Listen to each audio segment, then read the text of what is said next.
Vai começar Ponto de Vista. Oferecimento Neste Sênior, plano de saúde com os melhores hospitais do estado. E Imobiliária Valdecir Torezani. Seu lote está aqui. 2121-8989. Mudanças climáticas, preservação ambiental, futuro das florestas. A COP30 tratou disso tudo. Mas o que significa para quem mora no Espírito Santo? Hoje vamos entender melhor. Para isso, eu conto com a ajuda do secretário de Meio Ambiente, Felipe Rigoni. É hora de entender quais decisões globais podem virar realidade na nossa casa, no nosso dia a dia, aqui no nosso estado. Felipe, meu amigo, bem-vindo. Prazer, Felipe. É um prazer estar aqui com vocês. Prazer discutir sobre esse assunto que é tão importante. Muito bom. Obrigado por sua presença, pelo seu tempo. Secretário, me diga uma coisa, para quem está em casa aqui acompanhando a gente, o que foi a COP30 e qual foi o grande foco dessa edição? Veja, a COP30 é a Conferência das Partes, que eles chamam, né? A grande conferência da ONU, que reúne aí todos os países signatários das Nações Unidas, para negociar sobre o clima, para negociar o que os países vão fazer para enfrentar as mudanças climáticas. Lembrando que quando você fala de enfrentamento às mudanças climáticas, tem dois grandes pontos, dois grandes eixos. Um é o que a gente chama de mitigação, que é você evitar que as mudanças climáticas fiquem ainda mais intensas, né? E o outro é adaptação, é entendendo que já tem um pedaço de mudança climática, como que a gente pode adaptar nossas cidades, nossos estados, para viver uma vida melhor, apesar das mudanças climáticas, né? E é isso que vai discutindo lá. E a grande discussão, que foi esta COP30, foi uma discussão sobre adaptação, sobre o que a gente chama de implementação. Como que a gente pode fazer para, de fato, implementar, especialmente financeiramente, né? Porque isso é um problema também, é uma dificuldade. É caro. Enfrentamento de mudanças climáticas é muito caro. Sim. Nós, aqui no Espírito Santo mesmo, gastamos muito dinheiro com o enfrentamento de mudanças climáticas, né? Sim. É um dos estados que mais gasta, que mais investe, melhor dizendo, com isso do nosso país. E aí foi uma discussão sobre implementação. Teve um grande avanço, que foi a criação do Fundo Florestas para Sempre, que eles chamam, né? Fundo Florestas Tropicais para Sempre, na verdade, TFFF. Que foi um fundo proposto pelo Brasil, inclusive, foi uma grande conquista brasileira, para fazer, através de um mecanismo financeiro, pagamento para aqueles países que mantêm florestas de pé, né? Como Perfeito. O Brasil mantém florestas de pé, a Indonésia mantém florestas de pé, a África mantém florestas de pé. Então, como a gente pode financiar e pagar mesmo esses países por manterem essas florestas de pé. Então, foi uma grande conquista que tivemos na COP. Ainda não tem o recurso, mas já se estipula como vai ser e de onde ele vem, correto? Já tem compromisso de quase 10 bilhões de dólares para entrar nesse fundo, né? 7 ponto alguma coisa, 8 ponto alguma coisa, se eu não estou enganado na última contagem. Sim. O que já é bastante coisa. Sim. Não é o ideal, lógico, mas já é bastante coisa para começar a financiar esses países que não são 100% desenvolvidos, mas que mantêm florestas de pé, isso é muito importante. Claro. Bom, você participou ativamente do evento, queria sua avaliação. Você sentiu que houve um senso de urgência? Você voltou de lá otimista? Voltei de lá otimista, especialmente com o nosso estado. Sim. Deu para ver, assim, a gente mostrou a nossa função como estado subnacional, que a gente chama, né? Não somos nações, não somos países, né? Nossa função é mostrar o que a gente está fazendo para trazer mais gente para cá, para ver o que a gente está fazendo e, claro, talvez trazer algum investimento. Então, a gente mostrou bastante coisa que o Estado está fazendo, como, por exemplo, o programa Reflorestar, que é um dos maiores programas de reflorestamento do nosso país, todas as ações que a gente faz em adaptação, que é basicamente prevenção e resposta a desastres ambientais, né? O nosso Estado já investiu desde 2019 mais de 3 bilhões de reais em obras de adaptação. 3 bi. Que são o quê? Muros de contenção, macrodrenagens, retirada de pessoas de área de risco, tudo isso são obras de adaptação climática. Que é o quê? Você botar as pessoas com uma qualidade de vida melhor. Porque se você está numa área de risco, num morro, por exemplo, que pode deslizar, se cai uma chuva intensa, sua casa acaba, seu patrimônio acaba, etc. Então, a adaptação climática é sobre a qualidade de vida das pessoas. Sim, né? Sim. Muita gente fica assim, não, mas esse negócio é negociação de países lá longe, não sei o quê. Não. Não é longe, não. É sobre a qualidade da nossa vida. Claro. Né? Então, aqui no Espírito Santo, nós estamos falando de ou chuvas muito intensas, como aconteceu em Mimoso do Sul no ano passado, né? Ou Muniz Freire esse ano, inclusive, Sim. ou então secas muito intensas. Nós precisamos nos preparar para enfrentar esses momentos difíceis com qualidade. Claro, vou guardar aqui um espaço bacana para a gente discutir e você apresentar mais as ações aqui do nosso estado, que eu acho que isso é muito importante para o nosso público aqui do ponto de vista entender em que página nós estamos aqui no Espírito Santo. Eu já sei que uma página muito avançada, que bom, Sim. Isso é importante. Mas ainda falando de COP30, você participou de muitas discussões. Queria que você explicasse para a gente que painéis, quais foram os encontros que você esteve presente, né, e que temas foram discutidos nessas participações. O principal tema que a gente discutiu dessa vez, tanto eu quanto o governador participamos de vários painéis, o principal tema foi o papel dos estados subnacionais, os estados, né, como o Espírito Santo, São Paulo, Rio de Janeiro, etc., no que se trata das mudanças climáticas. Porque anteriormente, até essa COP, a COP era muito focada nos países, né, que é de fato quem faz a negociação lá no plenário. Sim. Mas os estados e os municípios têm um papel muito importante, né? Porque no fim das contas, mudança climática é sobre o território, né? É sobre a nossa cidade, é sobre a nossa cidade estar preparada para uma chuva intensa, para uma seca intensa, para um vendaval, para um incêndio, né? mais intenso. Então, aí a gente discutiu muito sobre o papel dos estados, porque são os estados e os municípios que implementam de fato as políticas de combate à mudança climática. Então, a gente participou no total de 18, 19 painéis. Mais da metade foi sobre isso, né? Foi sobre o papel e como que a gente pode intensificar a ação dos estados, e aí o Espírito Santo se saiu muito bem porque a gente já faz muita coisa há muito tempo, né? Eu participei bastante, teve um painel bastante interessante para a gente sobre biodiversidade, porque também biodiversidade é algo importante quando se trata de mudanças climáticas, e lá a gente lançou o decreto nosso, que a gente publicou durante a COP, da nossa estratégia estadual de preservação da biodiversidade capixaba. A gente publicou esse decreto lá, foi uma conquista nossa importante, e anunciamos também, o que aconteceu há pouco tempo, a criação do novo parque aqui no estado, que é o Parque da Saíra Apunhalada, ali em Vargem Alta. Sim. Que é um parque para preservar a espécie mais ameaçada da Mata Atlântica, que é a saíra apunhalada. Né? Então a gente fez algumas discussões nesse sentido e, claro, né, você está sempre ali acompanhando todas as discussões para melhorar cada vez mais aqui. Claro, além disso que você trouxe, assim, algum tema que você destaque como uma tendência mundial na política ambiental? Tendência mundial é a preservação de florestas, não tem jeito, assim, é o jeito mais barato de você enfrentar e se adaptar às mudanças climáticas, é você recuperar florestas, né?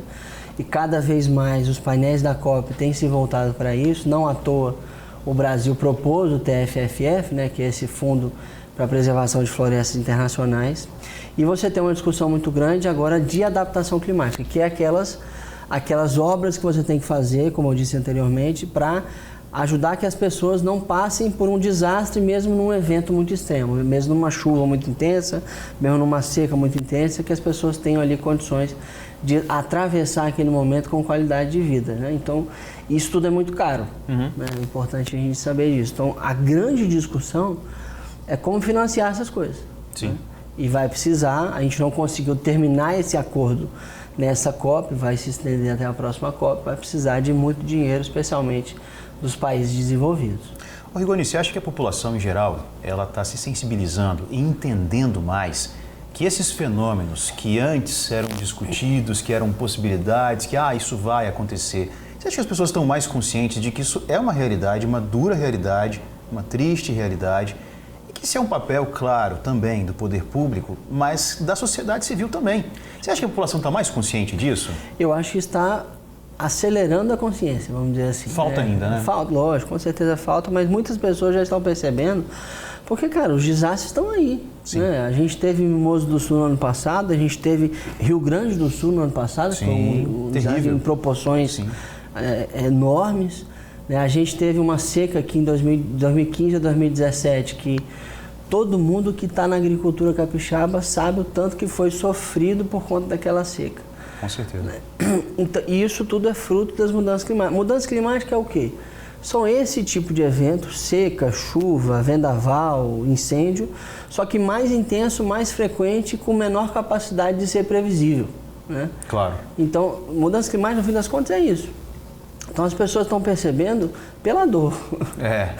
E que é um caminho Infelizmente, muito triste, né? pela dor, né? As pessoas estão percebendo que enfrentar as mudanças climáticas é algo muito importante. Que comunidade internacional você acha que mais cobrou ou que mais ali demonstrou uma expectativa nas discussões com relação aos países desenvolvidos? Eu chutaria aqui o Brasil, mas... O Brasil. É isso. Foi no Brasil, não tem jeito não. O Brasil, de fato, se empenhou muito, tanto o governo federal quanto os estados do Brasil se empenharam muito nessa cobrança. E os países, não vou chamar de subdesenvolvidos, porque eu não acho bom essa palavra, mas os países em desenvolvimento, que precisam muito disso, especialmente os países na zona tropical. África, Indonésia, o sul da Ásia, todos eles muito engajados para conseguir, de fato, fazer esse acordo de financiamento. Já estamos quase fechando o primeiro bloco, conversa boa é assim, meu amigo, passa muito rápido. No próximo bloco eu vou querer que a gente entre um pouquinho aqui na situação do nosso estado, mas para a gente poder concluir essa pauta da COP30, ou concluir, ou pelo menos passar de fase, para que no próximo bloco a gente discuta mais sobre o Espírito Santo, queria que você me dissesse assim, o que mais te surpreendeu positivamente ou negativamente durante os dias de COP30? Acho que mais me surpreendeu assim, a capacidade que a gente tem, porque muito mais do que a negociação lá no plenário entre os países, etc., a COP também é um evento em que a sociedade civil, os estados subnacionais, todos se encontram para discutir. Né? Sim. E foi interessante a gente ver quantas soluções estão sendo propostas tanto pelo setor privado, quanto pelo setor público, quanto pela sociedade civil organizada. Né? Excelente. Então, assim, você já tem uma gama enorme de atores, além dos países nacionais, né, vamos falar assim, que estão engajados na mudança climática, muitas empresas, inclusive, porque é importante a gente saber disso. Mudança climática também é sobre negócio. Claro. Né? Tem muitos negócios sendo criados, surgindo e tendo muita lucratividade, gerando muito emprego, gerando muita renda, gerando muita prosperidade por conta das mudanças climáticas. Oportunidade com sustentabilidade. Felipe Rigoni está com a gente aqui no Ponto de Vista. Felipe Rigoni participou ativamente da COP30, junto com a equipe de governo, junto com o nosso governador Renato Casagrande. Está aqui atualizando a gente sobre as discussões que foram propostas, as discussões que vão se concretizar aí nos próximos tempos. São discussões importantes, algumas delas muito caras, né, que dependem de um esforço muito grande da nação, de todas que participam. E, claro, do poder público, da sociedade civil. Vamos fazer o seguinte, vamos para um intervalo muito rápido para você se organizar. Esse horário, Rigoni, depois do almoço, o pessoal em casa gosta de tomar um cafezinho. É importante, então siga com a gente, prepare o seu café, mas volte que o intervalo é bem rápido. Até já!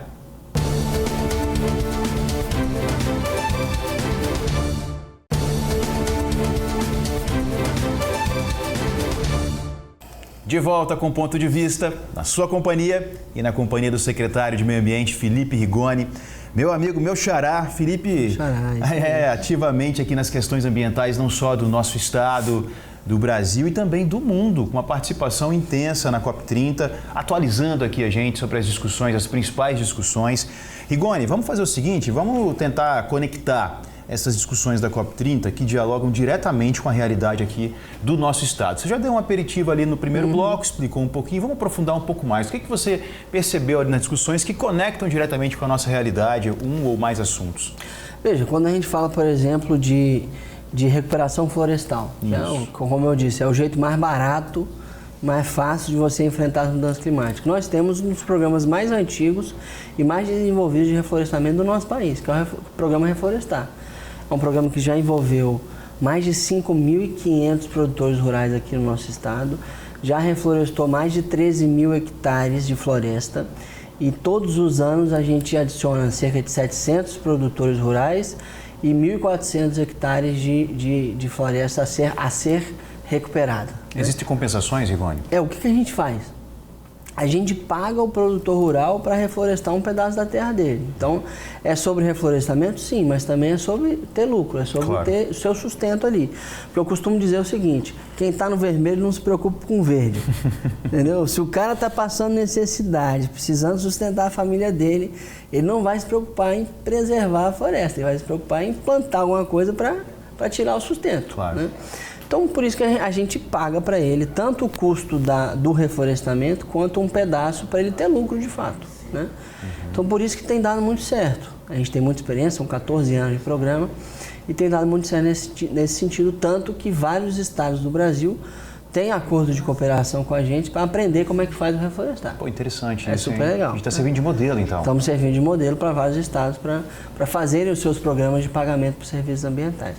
Do outro lado, quando você fala, por exemplo, de adaptação a mudanças climáticas, a gente já investiu, como eu disse, mais de 3 bilhões de reais em obras de adaptação a mudanças climáticas em todo o estado do Espírito Santo. Um negócio super importante. Que obras são essas?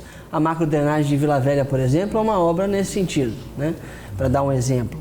Toda vez que você faz um muro de contenção, é uma obra de adaptação a mudanças climáticas, para você proteger as pessoas de desastres ambientais, né? Uma barragem, por exemplo, para armazenar água, é para proteger as pessoas, a agricultura, de uma seca que pode vir. Então, isso aí a gente faz muito. A gente criou, inclusive, o Fundo Cidades, que desde 2023 ele financia só obras de prevenção e resposta a desastres ambientais, né? Então, tem sido um papel importante. Tudo isso, Felipe, deu para a gente o primeiro lugar, já o segundo ano consecutivo, no enfrentamento das mudanças climáticas pelo ranking do CLP, que é o Centro de Liderança Pública aqui no nosso país, que ranqueia os nossos estados em vários quesitos, né? E nesse nós ficamos em primeiro lugar.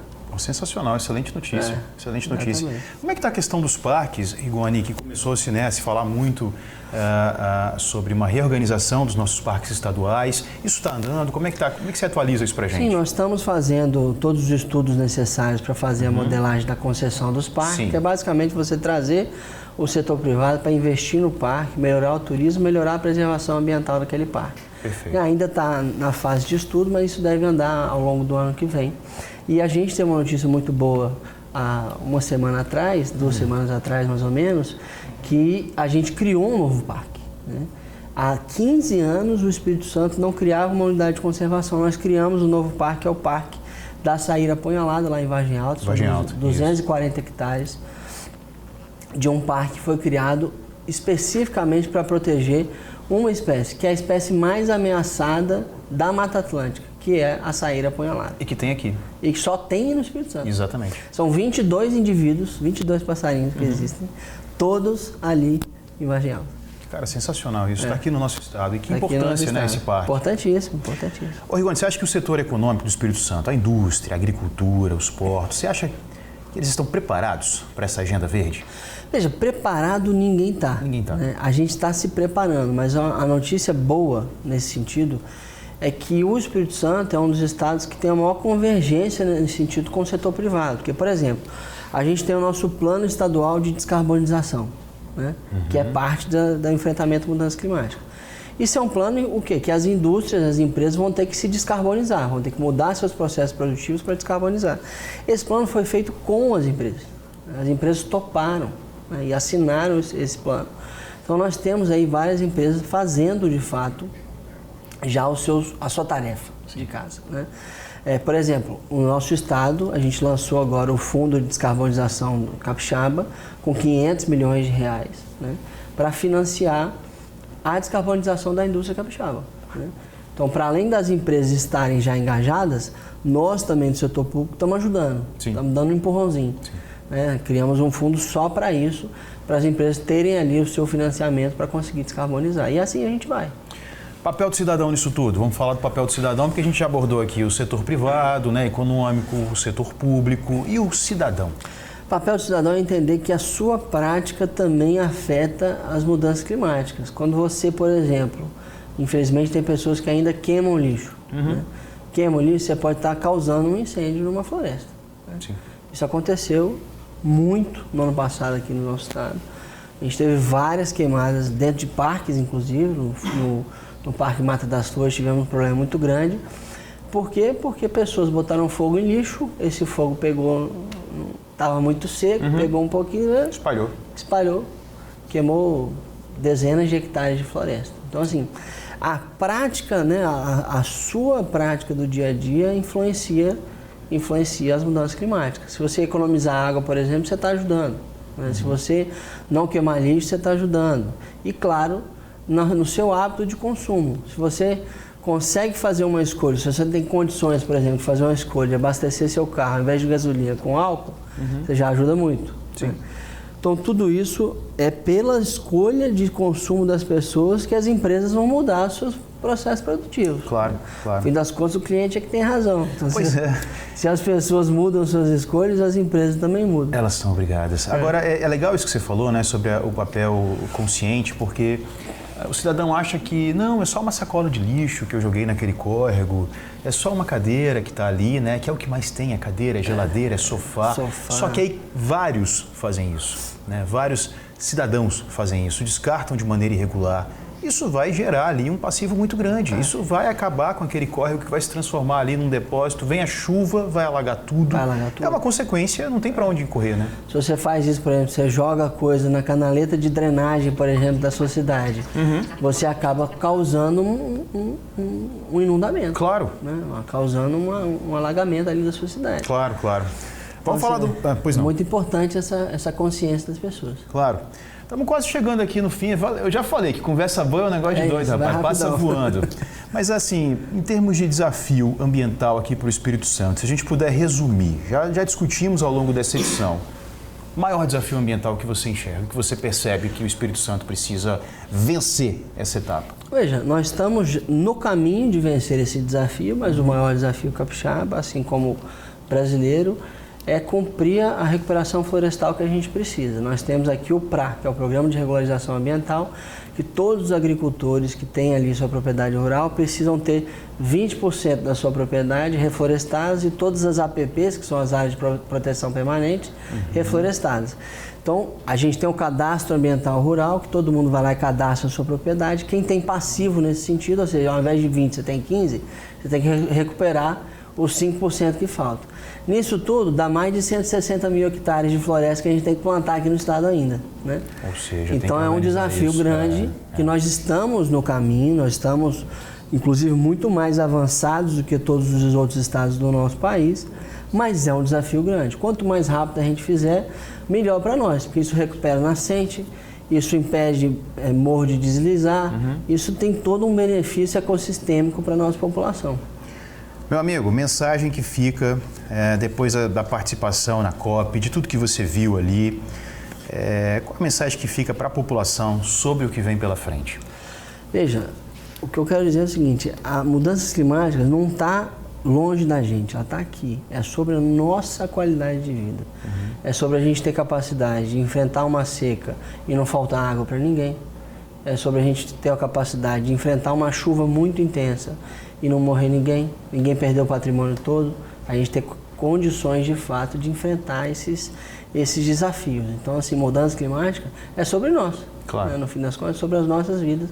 E por isso eu quero reforçar a importância disso para todo mundo e que todos se engajam, né, nesse processo, nessa discussão. E meu amigo, obrigado demais por ter vindo, Rigoni. Obrigado, Felipe. Foi um prazer enorme estar aqui com você e fico sempre à disposição. Excelente fim de ano. Volte mais vezes. Sempre que tiver novidade, o espaço aqui é todo nosso. É isso aí. Tamo junto. Valeu, um abraço. Valeu. A você de casa. Muito obrigado pela companhia. Ponto de Vista, sempre às 14h, aqui na sua TV Tribuna Band. Até mais.